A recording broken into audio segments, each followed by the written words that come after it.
Прирост потребления произошел. У нас прирост энергопотребления в Российской Федерации за 10 месяцев 3,7%.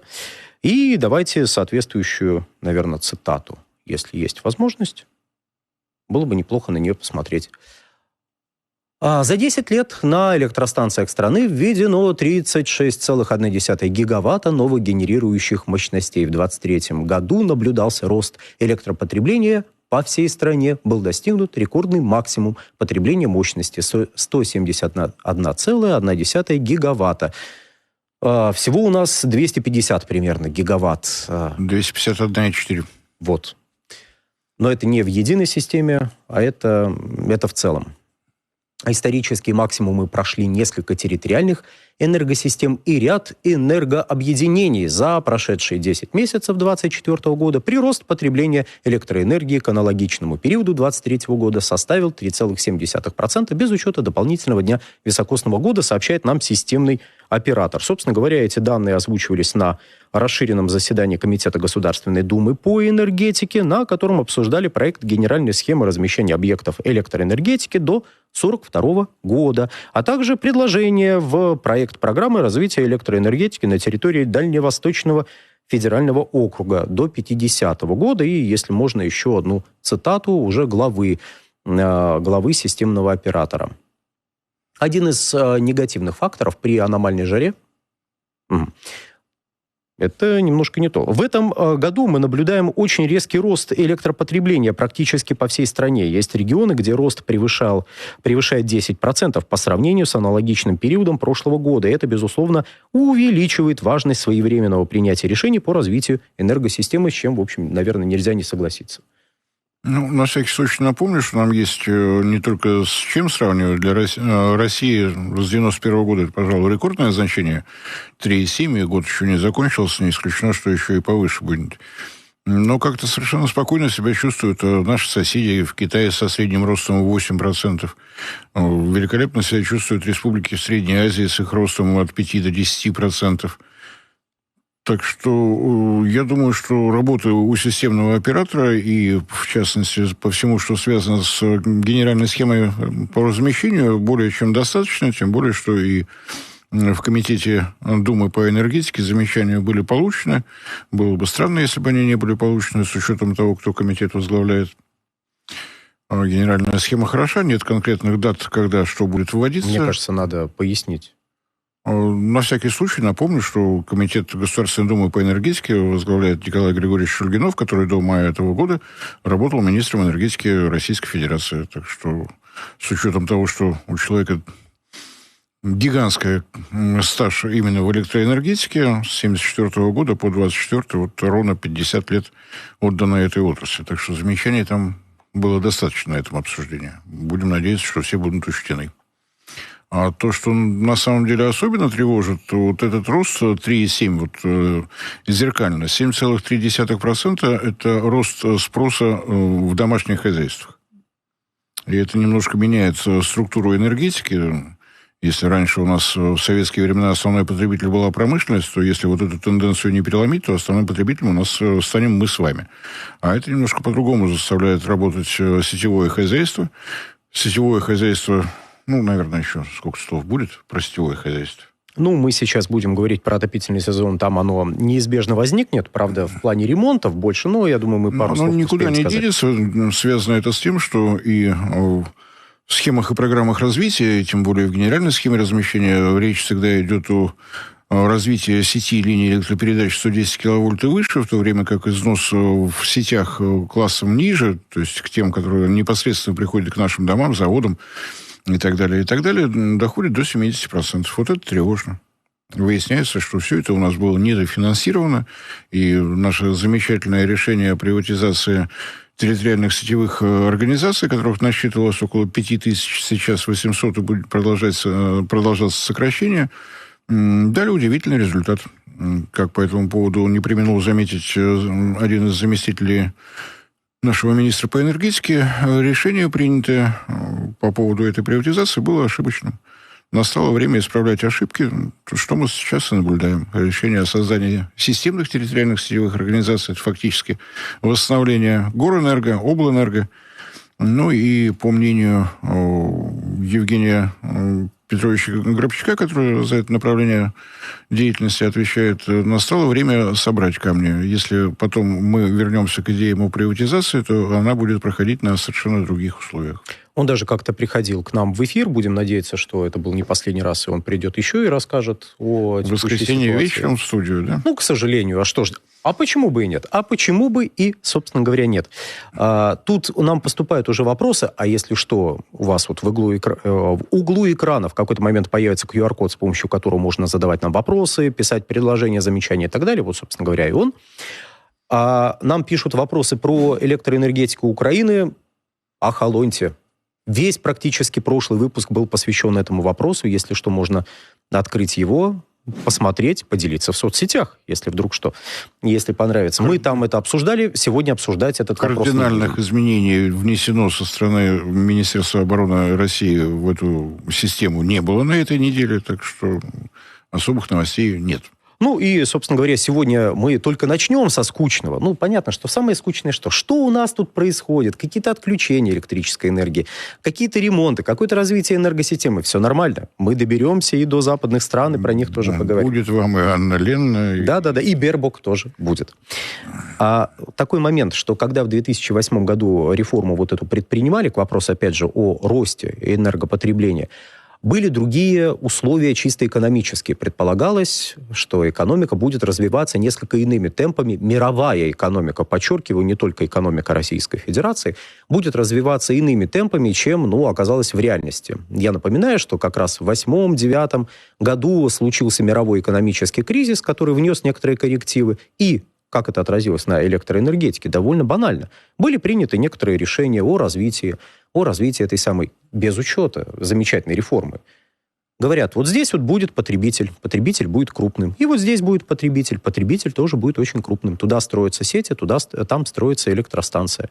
Оказывается, что либо потребителя не будет, либо потребитель будет несколько более скромным. В какой-то момент у нас избыток сетевых мощностей порядка 100 гигаватт составлял.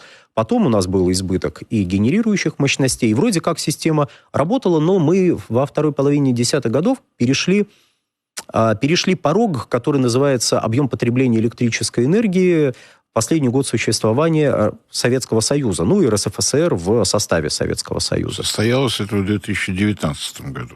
Вторая половина. Совсем уж вторая половина, под закат. Я бы мог... Мне почему-то кажется, что 17. Ну ладно, это не суть важно. Да, в данном случае вообще не важно. Вторая половина. Вторая. Вот. Так вот, во второй половине это все дело произошло, в 2019 году. И сейчас потребление продолжает расти. Потребление продолжает расти, и тот задел, который был сделан к началу 90-х годов, он уже исчерпан. Те мощности, которые строились за прошедшие 30 лет, их недостаточно, надо больше. При том, что строилось, объемы вводов, то есть сейчас у нас установленная мощность электростанций на несколько десятков гигаватт больше, чем было в 90-м году. Но, тем не менее, структура изменяется, больше потребляют чайники, компьютеры, ноутбуки и прочие электроприборы, которыми обогатились наши дома.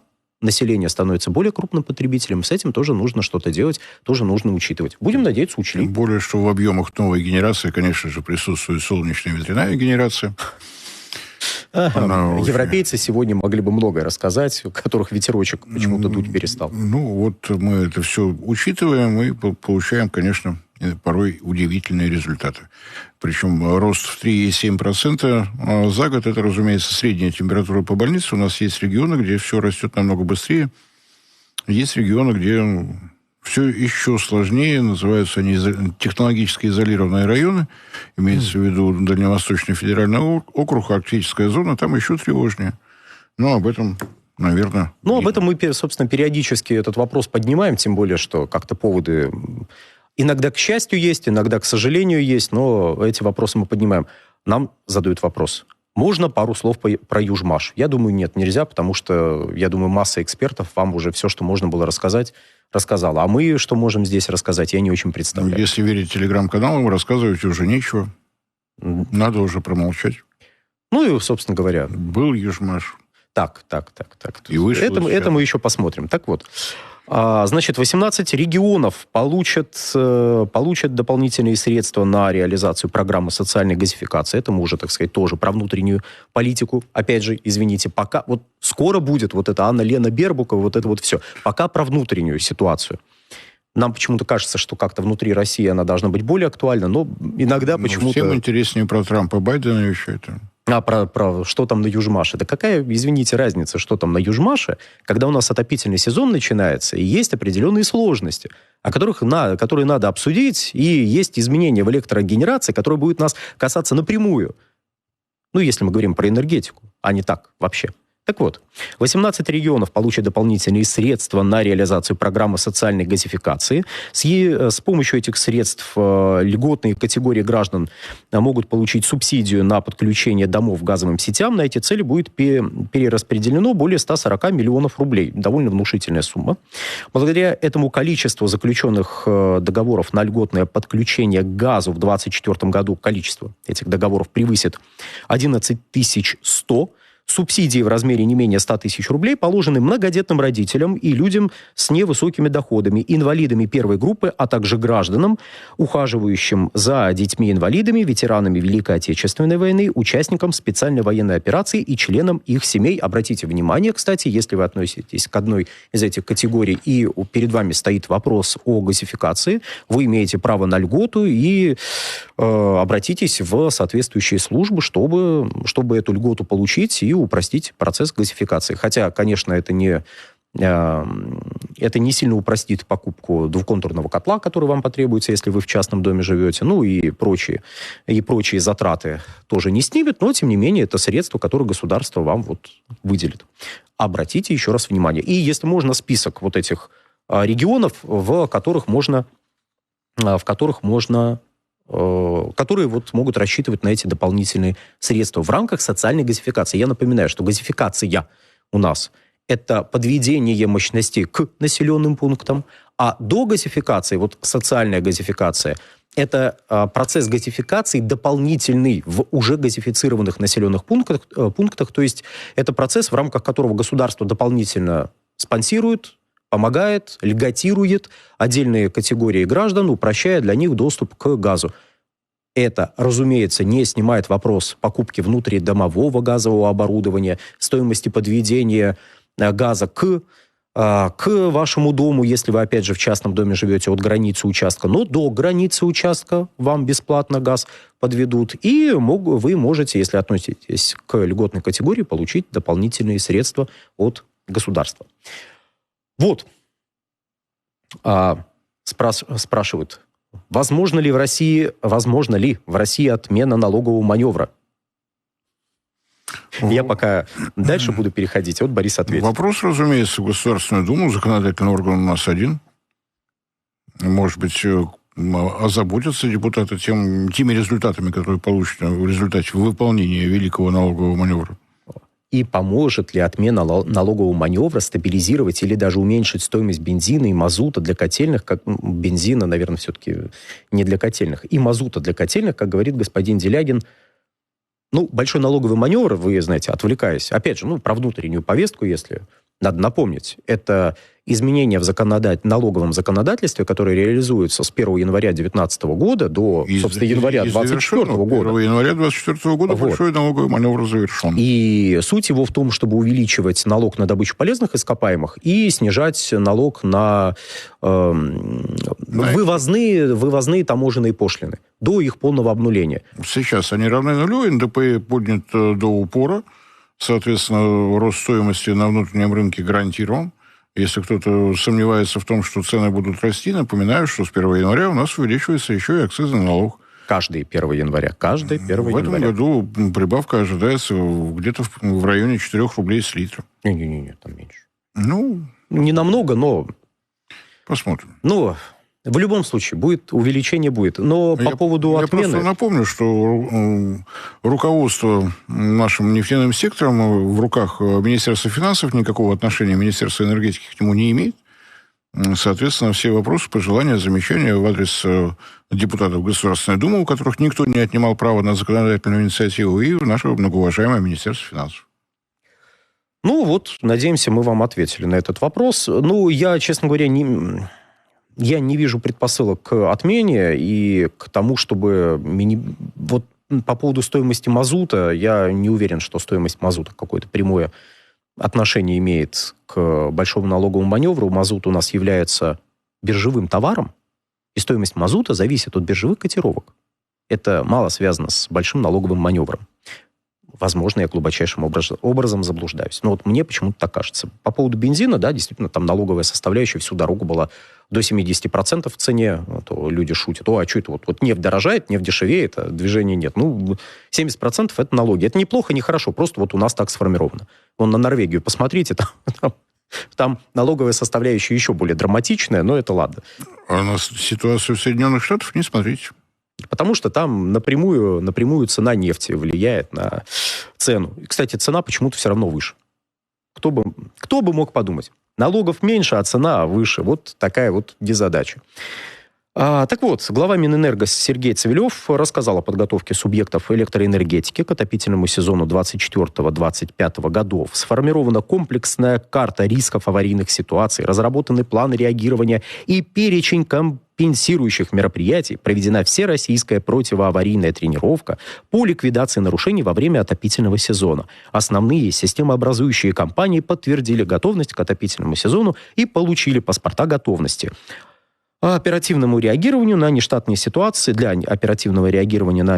ситуации сформировано более 23 тысяч бригад численностью свыше 150 тысяч человек. И более 60 тысяч единиц техники подготовлено для этих вот действий. То есть такая маленькая армия людей, которые готовы решать проблемы в электроэнергетике. И они, что характерно, появились. Вот если вы внимательно прослушали Александра, я сейчас медленно повторю его слова. Глава Минэнерго рассказал о подготовке субъектов электроэнергетики к отопительному сезону. Электроэнергетика и отопительный сезон. На самом деле электроэнергетика готовится к осенне-зимнему периоду повышенной аварийности в силу погодных условий. То, что касается нашей тепловой энергетики, за это отвечает, разумеется, департамент ЖКХ Министерства строительства. Если на объекте не вырабатывается электрическая энергия, никаких вопросов Министерству энергетики задавать невозможно. По регламенту на работы Министерство энергетики отвечает только за те объекты, где идет генерация электроэнергии. Если только тепловая энергетика, то есть если это котельная, то вопросы неизвестно кому. Кому-то надо задавать. Может быть, к муниципалитету, может быть, к министерству областному, может быть, к федеральному министерству строительства, а может быть, еще к кому-то. Это, собственно, к тому, что у нас, знаете, тепло зимой – это не вопрос комфорта. Это вопрос, на секундочку, выживания. Наличие электроэнергии и тепла. Это необходимость даже на юге нашей страны, наиболее жарких, регионах с наибольшей среднегодовой температурой и самой теплой зимой все равно зимой необходимо топить. Топить желательно постоянно и обеспечивая комфортную температуру. То есть, знаете, если температура наружного воздуха опускается до 10 градусов и ниже, то при 10 градусах человек уже может, умереть от переохлаждения. Вот. И я вот помню, как в конце нулевых годов, даже на полуострове Крым, вдруг неожиданно в конце 2007 года температуры опустились до минус 20 градусов. Это несколько шокирующе было. Но, с другой стороны, несколько позже в районе Ташкента, знаете, минус 20 было, что вообще несколько драматично. Минус 22. На самом деле, вот еще раз, Министерство энергетики рапортует о том, за что оно действительно отвечает. За теплоэлектроцентрали. Если слово «электро» отсутствует, если это просто теплоцентраль, мне очень сложно сказать, кому надо задавать вопрос. В каждом городе по-разному. В том числе небольшой городок в Новосибирской области, 17 тысяч жителей, уже обратились к генеральному прокурору с вопросом, а где, собственно говоря, тепло, за которое мы исправно платим. У нас в городе нет задолженности по оплате, просто ни копейки. И тепла тоже нет. Отопительный сезон начался. Пока я ехал сюда, поступила информация о том, что почему-то темно и холодно стало в районе московского района Коммунарка. Надеюсь, что к тому времени, когда мы будем выбираться из студии, там все будет в порядке. Обещали отреагировать оперативно. Нас почему-то спрашивают, можно ли использовать в Арктике ПАЭС. Что такое? Плавучие атомные электростанции, видимо. Атомные теплоэлектростанции у нас пока других нет. Разумеется, можно. В Певеке, в нашем самом северном городе, уже используются. И уже приведены в полный порядок теплообменники. То есть теперь поставки тепла в город Певек пойдут штатно. И Чаунская теплоэлектростанция угольная, которая последние лет 20 по ночам спала и видела бульдозер, наконец его дождется. Она отработала свое, лет так на 30 больше, чем положено, на оборудование, которое было получено по репарациям по результатам Второй мировой войны от Японии. Теперь вот это оборудование можно... я надеюсь, что все-таки в музей отвезут. Как она работала, никто не знает. Туда многие японцы приезжали, чтобы посмотреть, как работают наши котлы, произведенные в Японии в 30-х годах прошлого века. По поводу газовой ипотеки, я думаю, поговорим как-нибудь в следующий раз. Просто сегодня уже не успеем. Постараемся взять эту тему и поговорить подробнее. Далее, генерирующими компаниями обеспечено накопление и поддержание необходимых запасов топлива. Это, опять же, к вопросу о подготовке к отопительному сезону. Своевременно выполнены поставки и накопление энергоресурсов в рамках Северного завоза, что прекрасно. Завершаются инвестиционные и ремонтные программы, на которые в 2024 году было выделено около 1,6 триллиона рублей. Ох, дорого же у нас обходится энергетика в Российской Федерации, если так подумать. Минэнерго держит на особом контроле ситуацию в Дальневосточном федеральном округе, Юго-Восточной Сибири, на юге страны, в Дагестане, Калининградской области и новых приграничных районах. Вот как-то так. Давайте, если можно, мы еще список... я думаю, QR-код. Спасибо большое. Программа повышения надежности генерирующего оборудования ТЭЦ ДФО до 2029 года. В общем, сейчас обсуждается, принимается. В ОС Сибири приняты решения по строительству новой генерации. Одобрены предложения по строительству генерирующих объектов для покрытия прогнозного до 2030 года дефицита мощности в объединенной энергосистеме Юга. Опять же, к вопросу о ситуации лета текущего года. И в 11 регионах продолжается реализация программ повышения надежности распределительного электросетевого комплекса. С 2025 года такие программы запускаются еще в 4 регионах. Это о том, что делается. Но, опять же, было бы неплохо, если бы, наверное, у нас какой-то один центр ответственности за все эти вопросы был, а не здесь у нас Минэнерго, здесь... Министерство строительства и так далее. Министерство строительства, кстати, на самом деле отчиталось о подготовке объектов тепловой генерации. По России средний процент 80%. Чтобы было понятно, допустим, в Московской области 88% муниципалитетов готовы к отопительному сезону. Если в числах, то 7 нет. Но ожидается, что в течение ближайших 10 дней они заканчиваются в среду, все будет исправлено. По-разному. Если по Московской области 88%, я думаю, что средняя по России, вряд ли будет выше. Я, кстати, прошу заметить, что год назад, перед тем, как январь показал, что знаете, есть некоторые проблемы, отчитывались о готовности 99%, насколько я понимаю. А потом выяснилось, что кое-где у нас порой. Что-то где-то как-то. Да-да-да. Спрашивают, а нельзя ли вложить неиспользованные средства из бюджета, который с дефицитом пока сверстан, в обновление и ремонт электросетей и снизить тариф для населения? У нас тариф регулируется государством и исходит по идее, исходит из стоимости доставки и инвестиционной составляющей, то есть из того, какие затраты есть на доставку электроэнергии до потребителя и какие средства нужно вложить в то, чтобы обновить сети и построить новые. И в зарплаты, знаете, людей, которые там работают постоянно, в эти бригады, в оборудование, которые должны быть наготове, чтобы, если вдруг что-то сломалось, работать. Я понимаю... Порядок у нас установился с лета этого года к территориальным сетевым организациям. До этого никто никаких требований не предъявлял. Соответственно, часть из ныне ликвидированных территориальных сетевых организаций очень уверенно собирала деньги с населения. Есть ряд замечательных, конечно, моментов, в принципе, связанных с некоторым тарифообразованием. Это да. Но мы же говорим, тут конкретный вопрос. Можно взять остаток из бюджета? Откуда остаток из бюджета? Его нет. И что касается заработной платы в тепловых организациях, он составляет обычно 50% от среднего по региону. Текучка кадров не хватает. То ли трудовых мигрантов надо, то ли все-таки зарплату поднять. Пока размышляем. Зарплату поднять, значит, тариф поднять. Тариф не поднимать, будет текучка. Ну, то есть это, к сожалению, вот когда каждый человек смотрит на платежку, складывается впечатление из серии: почему я вот за это плачу? А когда человек приходит работать, оказывается, что, на тебе вот денежку вот такую, не хочешь, пойди в другое место. Стоп, куда пошел? Ты куда убегаешь? Вот человек убегает, извините, пожалуйста. То есть, действительно, если принимать решение о повышении зарплат, вырастут тарифы, и по-другому никак. Но это уже вопрос в безопасности, наверное. По-другому как? Для того, чтобы наводить порядок в нашей тепловой энергетике, начинать нужно с технического аудита. Технический аудит нужно проводить все-таки не на основании 44-го ФЗ, то есть тендер, кто дешевле предложил, тот молодец, а все-таки привлечь действительно специалистов. После этого будет ясно, что с этим можно делать. То же самое относится к электросетевому комплексу от 110 киловольт и ниже. Потому что от 110 киловольт и выше отвечал системный оператор. Там не без проблем, но эти проблемы зафиксированы, и известны алгоритмы их решения. То, что ниже, вот сейчас с возникновением института системообразующих территориальных сетевых организаций, будем надеяться, что появится порядок.